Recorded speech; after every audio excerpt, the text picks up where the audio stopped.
वक्फ संशोधन विधेयक यानी कि उम्मीद unified Waqf management empowerment efficiency and development के समर्थन के में बोलने के लिए मौका दिया है। ये विधेयक नहीं, एक उम्मीद है। इस उम्मीद में एम्पावरमेंट है, एफिशिएंसी है, डेवलपमेंट है और कहीं ना कहीं इसी को देखकर आज जहां देश भर के लोग इसके समर्थन में हैं, वहीं Catholic bishop conference of India, church of Bharat, Kerala council of churches, Kerala Catholic bishops council और all India Sajda Nashin council, मुस्लिम राष्ट्रीय मंच जैसी अनेक संस्थाओं ने, चर्च से लेकर मुस्लिम की अन्य सभाओं ने इसका समर्थन किया है। उसके लिए भी मैं उनका बहुत बहुत आभार प्रकट करता हूं। माननीय सभापति जी, वक्फ को बदलने का वक्त आ गया है, क्योंकि ये अत्याचार और भ्रष्टाचार का एक ऐसा अड्डा बन गया है। उसको खत्म करने का और बदलने का समय आया है।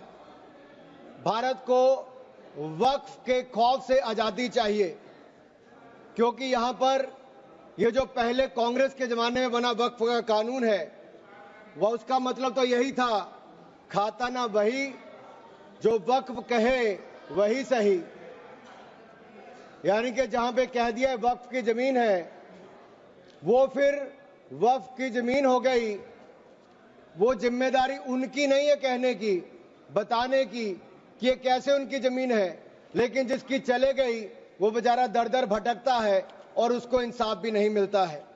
मैं इसके बारे में विस्तार में बताऊंगा, लेकिन आज एक बार फिर कांग्रेस देश को और देश में भ्रम फैलाने का प्रयास कर रही है। एक और तो वो हाथ में एक लाल सी किताब लेकर चलते हैं जो कहने के लिए संविधान है, लेकिन संविधान नहीं है। अगर संविधान की आप इस कॉपी को देखेंगे तो आपको एहसास होगा कि बाबा साहब अंबेडकर का सपना था कि एक देश में तो एक ही संविधान रहेगा। आपने एक देश में दो विधान बनाने का काम किया है। आपको तय करना संविधान के साथ रहना है कि वक्फ के साथ रहना है, वक्फ के साथ रहना है कि संविधान के साथ रहना है, आपको तय करना पड़ेगा। और यही नहीं, और जो लोग बड़ी बड़ी बातें यहां पे कर रहे थे, उनको यही कहना चाहता हूं, ये हिंदुस्तान है, पाकिस्तान या तालिबान नहीं। यहां बाबा साहब का संविधान चलेगा, काबिले का फरमान नहीं, मुगलिया फरमान नहीं चलने वाला। यहां पर एक नहीं अनेक ऐसे उदाहरण देखने को मिलेंगे। माननीय सभापति जी, आज हम केवल संविधान संशोधन पर चर्चा नहीं कर रहे, लेकिन एक ऐसे समानांतर सत्ता को चुनौती दे रहे हैं जो दशकों से अनियंत्रित रूप से अस्तित्व में है। वक्फ संशोधन बिल 2025 केवल कानून में बदलाव नहीं, बल्कि एक संदेश है। संदेश स्पष्ट है कि देश में एक ही कानून चलेगा, भारत का संविधान, और भारत के संविधान के ऊपर कुछ नहीं है। वक्फ बोर्ड का उद्देश्य मुस्लिम समुदाय के कल्याण के लिए संपत्तियों का प्रबंधन करना था, लेकिन कांग्रेस और उसके सहयोगी दलों ने इस भूमि को अपारदर्शी और एक गैर जिम्मेदाराना तरीके से राजनीतिक संरक्षण देते हुए एक ऐसा साम्राज्य बनाया जहां पर इन्होंने इसको अपना वोट बैंक का एटीएम बनाकर रख दिया है। 70 सालों से इन्होंने यही किया है। 1947 में भारत ने एक विभाजन देखा है, वो एक परिवार और एक पार्टी के कारण वो विभाजन हुआ है। आज जमीन जिहाद, लैंड जिहाद के नाम पर हम दूसरा विभाजन नहीं होने देंगे, नहीं होने देंगे। एक स्पष्ट संदेश तो यहां पर देना ही चाहते हैं कि मोदी जी के राज में भारत में एक कानून, एक संविधान और एक भारत रहेगा। और एक स्पष्ट संदेश भी है, एक है तो सेफ है। और यही नहीं, हम क्या कह रहे हैं, हम कह रहे हैं कि इस बिल के माध्यम से पारदर्शिता लाएंगे। पारदर्शिता लाएंगे तो जवाबदेही भी तय करेंगे। लेकिन ये लोग जिनके लिए वोट बैंक का एटीएम है, जिनके अपने नेता भ्रष्टाचार के कई मामलों में फंसे हुए हैं, जिनके राज्यों में हजारों करोड़ रुपए के घोटाले हुए, जिनका उल्लेख मैं आगे करने वाला हूं, उस पर भी मैं आपके सामने प्रकाश डालूंगा एक के बाद दूसरी। लेकिन सवाल ये खड़ा होता है कि 70 साल से ये प्रक्रिया जो चल रही है, चाहे 1964 की बात हो, 69 की बात हो, उसके बाद एक के बाद दूसरे संशोधन आए, 95 से लेकर 2013 तक इन्होंने इस कानून को इतना ऐसा बना दिया कि इसको चुनौती देने तक का भी हक कहीं नजर नहीं आता था। ना कोई ऑडिट, ना कोई निरीक्षण, बस भूमि अधिग्रहण की बात, शहर दर शहर, गली दर गली, इस पर एक तरह से कब्जे के बाद दूसरा कब्जा करने का काम किया गया। यह धर्मनिरपेक्षता नहीं थी, ये एक नरम विभाजन की ओर ले जाने का काम था, एक नरम विभाजन की ओर ले जाने का काम था। लेकिन हमने अब इस कानून में बदलाव किया है ताकि मुस्लिम समुदाय के सभी गरीब से गरीब व्यक्ति का भी इसमें भला हो सके। मुझसे पहले एक मुस्लिम समुदाय के एक सदस्य जो कांग्रेस पार्टी से आते हैं वो अपना भाषण कर रहे थे। मैं उनको ही कहना चाहता हूं, अशरफ, अजलफ और अर्जल, क्या इनमें भी कोई अंतर है? और राहुल गांधी जी से पूछना चाहता हूं, और अखिलेश जी यहां पर पहले ज्ञान बांट रहे थे थोड़ा सा, क्या मुस्लिम समुदाय में भी जातियां हैं? क्या भेदभाव है? क्या छुआछूत है? लाल टोपी वालों का मैं बताऊंगा भी 2017 में जब आपकी सरकार आने से पहले घोटाले कितने थे, एक नहीं अनेक, लेकिन इनके काले कारनामे आज खत्म हो जाएंगे सर। ये विधायक कांग्रेस की तुष्टीकरण की राजनीति का अंतिम संस्कार करने वाला है, मैं विश्वास दिलाना चाहता हूं। This will be the last nail in the coffin of Congress politics of appeasement. अगर आप देखिए, इन्होंने इससे पहले भी पंडित जवाहरलाल नेहरू जी ने पहले तो देश के विभाजन करने में वो काम किया, उसके बाद धारा 370-35 से देकर ऐसे जख्म दिए कि हजारों लोगों की मृत्यु हो गई। लेकिन ये नरेंद्र मोदी जी की सरकार थी जिसने धारा 370-35 को सदा के लिए खत्म करने का काम किया है। ये हमारी प्रतिबद्धता थी मुस्लिम समुदाय की बहनों की ओर। जो ट्रिपल तलाक से निजात दिलाने का किसी ने काम किया तो नरेंद्र मोदी की सरकार ने किया है।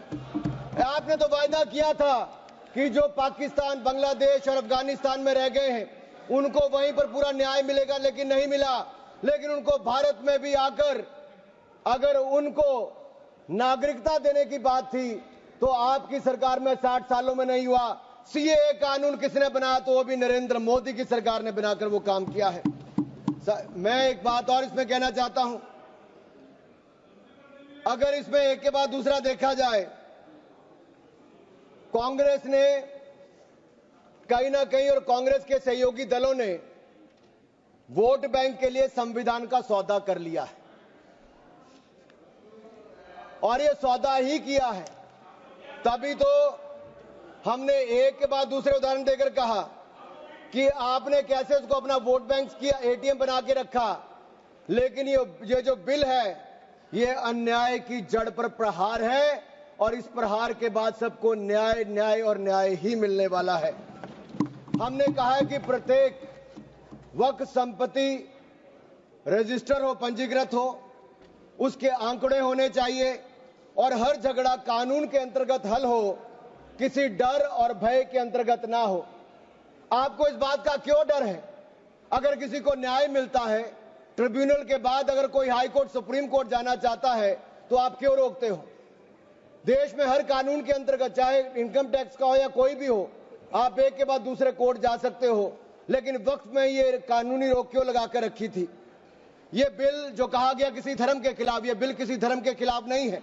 यह बिल भ्रष्टाचार, धोखा और धार्मिक सामंतवाद के खिलाफ है, और हम इसके खिलाफ रहेंगे। ये बात स्पष्ट है कि ये आस्था का विषय नहीं है।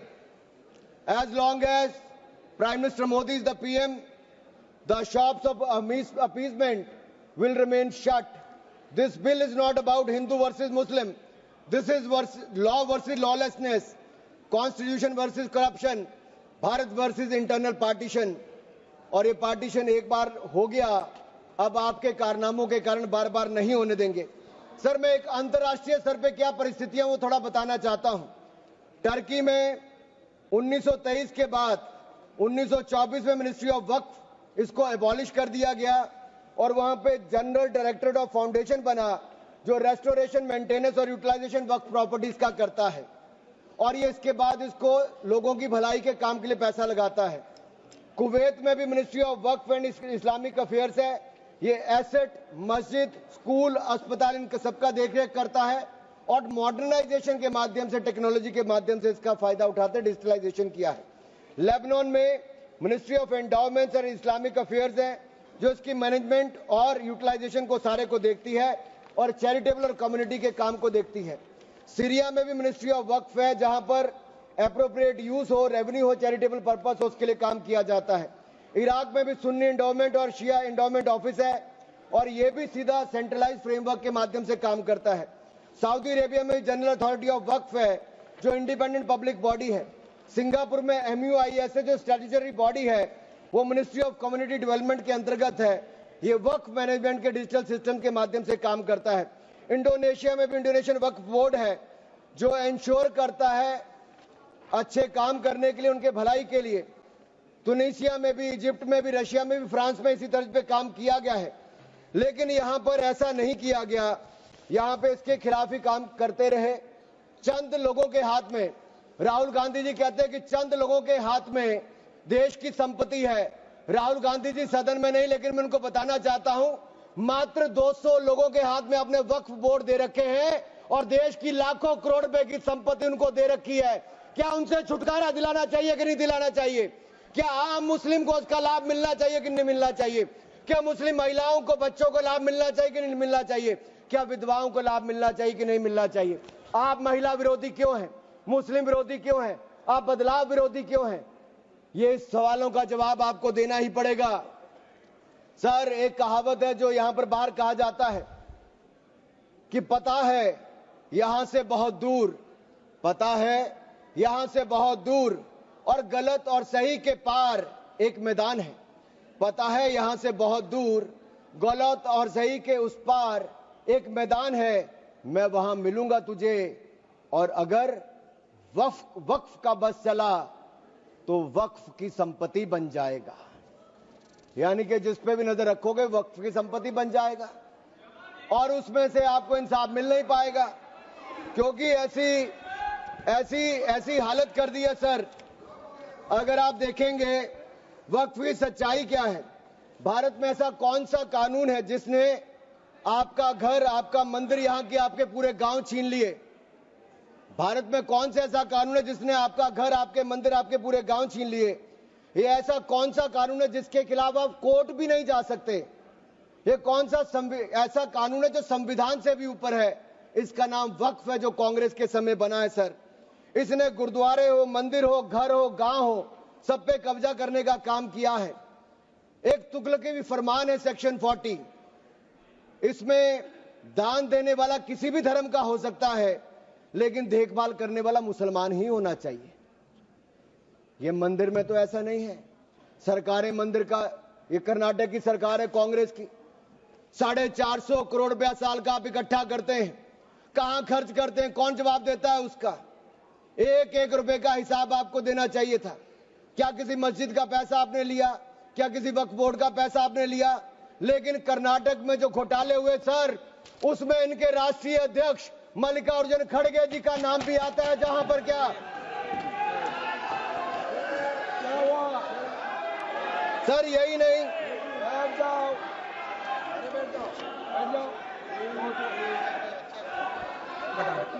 सर मैं इसको माननीय नहीं सर, मैं सबूत के रूप में सर मैं लाया हूं सब कुछ, मैं बोल दिया सर। ऐसा गिवन द डिसीजन, निर्णय दे दिया बस। प्लीज सर, नाम नहीं लेता सर, मैं नाम वापस ले लेता हूं सर। बड़ी मुश्किल से एक परिवार के बाहर सर, इसमें सर मैं टेबल कर देता हूं सर, मैं टेबल कर देता हूं सर। ये मैं टेबल कर देता हूं सर। सर, आपकी अनुमति हो तो मैं ऑथेंटिकेट करके टेबल कर देता हूं सर। जी नाम वापस ले लिया, एक मिनट वापस ले लिया। ठीक है, एक मिनट आप सब बैठिए, आप सभी लोग बैठिए, आप सब लोग बैठिए। माननीय वेणुगोपाल जी प्लीज सर। वी आर कौन सा रूल में बोल रहा है आप? to sir, while a member is speaking to him of the sir हमने कैसे नहीं नो एक मिनट आप लोग मत बोलिए माननीय वेणुगोपाल जी, हमने नाम एक्सपांस भी डिलीट भी कर दिया और उन्होंने भी वापस ले लिया। उसके बाद और क्या है? उसके बाद क्या है?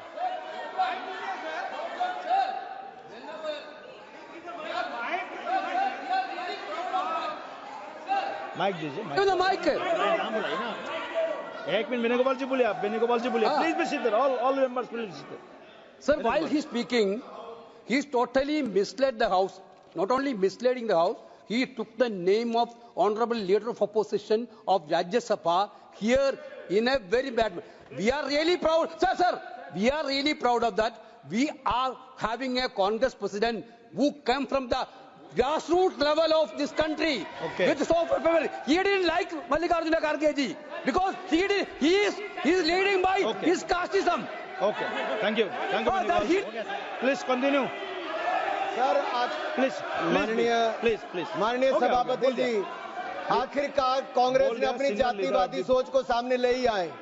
ये कभी जाति के नाम पे, कभी क्षेत्र के नाम पे, कभी धर्म के नाम पर बांटने का काम करते हैं।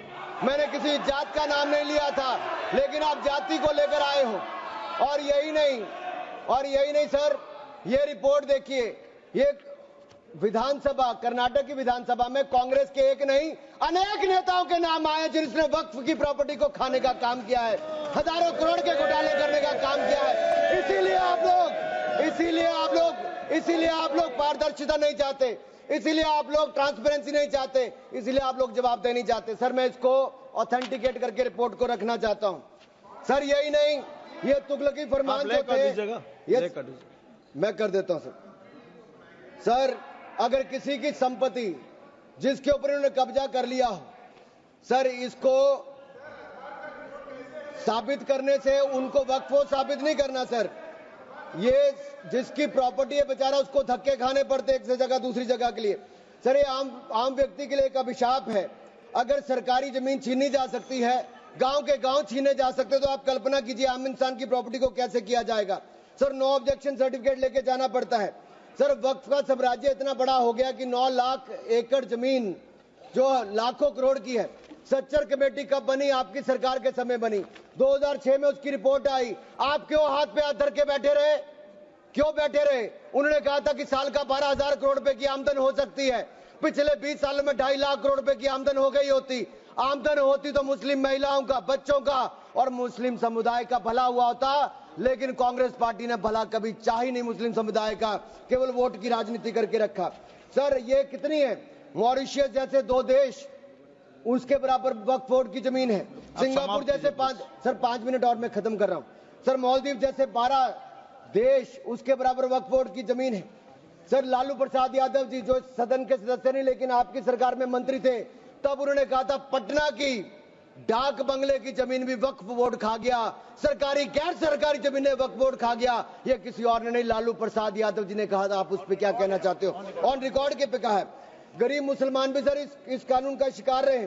सर राजस्थान में रामगंज में वक्फ बोर्ड द्वारा मुसलमानों की जमीनें खाली करा दी, मुस्लिम महिला मर गई। उत्तर प्रदेश में लाल टोपी वालों की सरकार में, सर ये लाल टोपी के काले कारनामे उत्तर प्रदेश में देखे हैं। इनके उस समय के मंत्री ने सैकड़ों एकड़ जमीन खा गए वहां पे बैठ के आप लोग। सर यही नहीं, काले कारनामे इनके और भी हैं सर। मैं सर ये सारा आपकी इजाजत से, सर ये मुस्लिम विरोधी भी है, महिला विरोधी भी है, पसमंदा विरोधी भी है, अहमदिया विरोधी भी है, और ये विरोधी भी है। सर यही नहीं, प्लीज बैठिए सर यही नहीं, आपका बारी आएगा, आप ये गरीबों के उत्थान के लिए तब भी कुछ नहीं कर पाए सर। आप बैठिए सर, ठीक रिकॉर्ड रखने का इन्होंने कुछ नहीं किया सर। हम क्या कहते हैं, शिया हो, अहमदिया हो, महिला हो, पिछड़े वर्ग के मुस्लिम समुदाय के लोग हो, उनको इसका सदस्य बनाइए। आप क्यों उसको इसका सदस्य नहीं बनाना चाहते? आप मुस्लिम समुदाय में भी जातिवाद करते हो, उनके भी पिछड़े मुसलमानों को नहीं रखना चाहते। सर यही नहीं, sir Waqf is a state with in state. ये मुसलमानों का हक मारने का काम किया गया सर। यही नहीं सर, मैं आपको बताना चाहता हूं, जीरो अकाउंटेबिलिटी है वक्फ बोर्ड की, जीरो अकाउंटेबिलिटी। कैसा क्यों है सर? सर मनमोहन सिंह जी ने कहा था, कह सकता हूं, वेणु जी के नहीं कह सकता, कह देता हूं, पूर्व प्रधानमंत्री ने कहा था, आप सोच लेना किसने कहा था।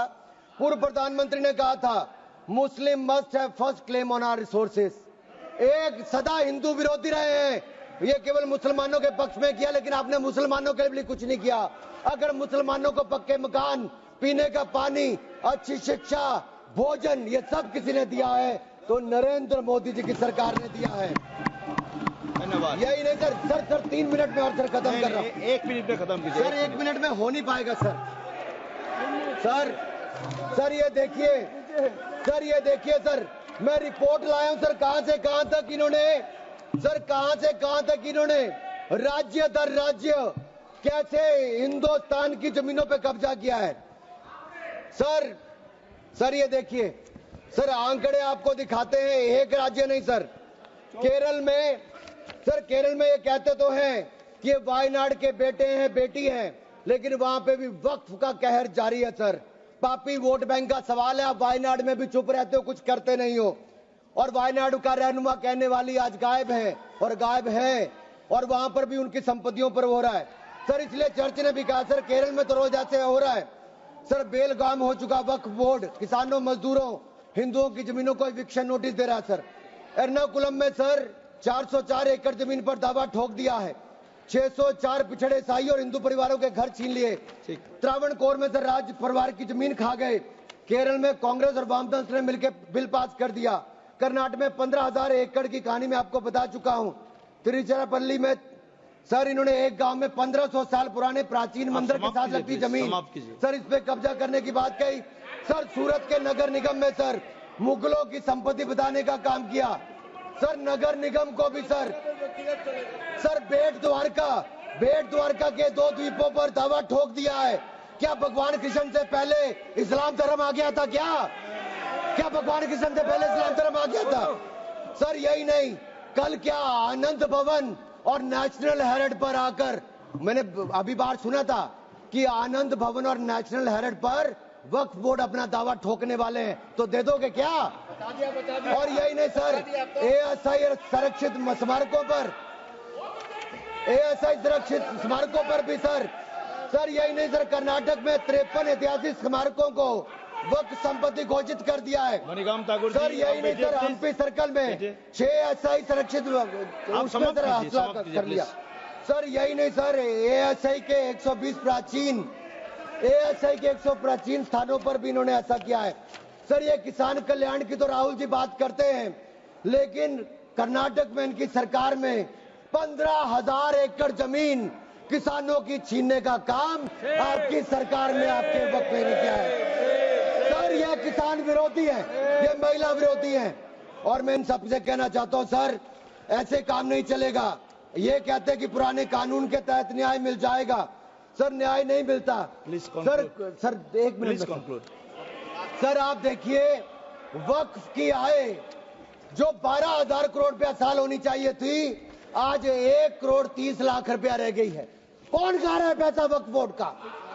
कांग्रेस के नेताओं के नाम आते हैं सर। यही नहीं, पश्चिम बंगाल में 1100 करोड़ रुपए का, तमिलनाडु में 2000 करोड़ रुपए का, महाराष्ट्र में हजारों करोड़ रुपए के घोटाले हुए। इन सब की सरकारों में कहे गए, मैं सारे सबूत लाया हूं, सारी रिपोर्ट्स लाया हूं। आपका अनुरोध करता हूं सर कि सारे के सारे ऑथेंटिकेट करके मुझे रखने का मौका दिया जाए। ये विपक्षी दल, क्योंकि ये भ्रष्टाचार में जुड़े हुए हैं, हम वक्फ बोर्ड के भ्रष्टाचार को खत्म करना चाहते हैं। धन्यवाद सर। बस ये तेरे आखिरी लाइन है सर, ये नेशनल हेरिटेज में छपा है कि महाराष्ट्र में हजारों करोड़ रुपए का घोटाला, महाराष्ट्र में छपा नेशनल हेरिटेज में, और नेशनल हेरिटेज के घोटाले के रूप में कांग्रेस के एक नेता बेल पर है जो अपनी सेवाएं यहां पर दे रहे हैं। उसी नेशनल हेरिटेज में लिखा गया है, ये कांग्रेस तंत्र का वो बंदर है जहां रोटी के बंटवारे के नाम पर ये सारी रोटियां खा जाते हैं सर। सर, ये मंदिरों की जमीन संपत्ति के नाम, ये विशेष कानून इसके लिए क्यों नहीं है सर? ये वक्फ के लिए क्यों है सर? इनका विचार साफ नजर आता है सर।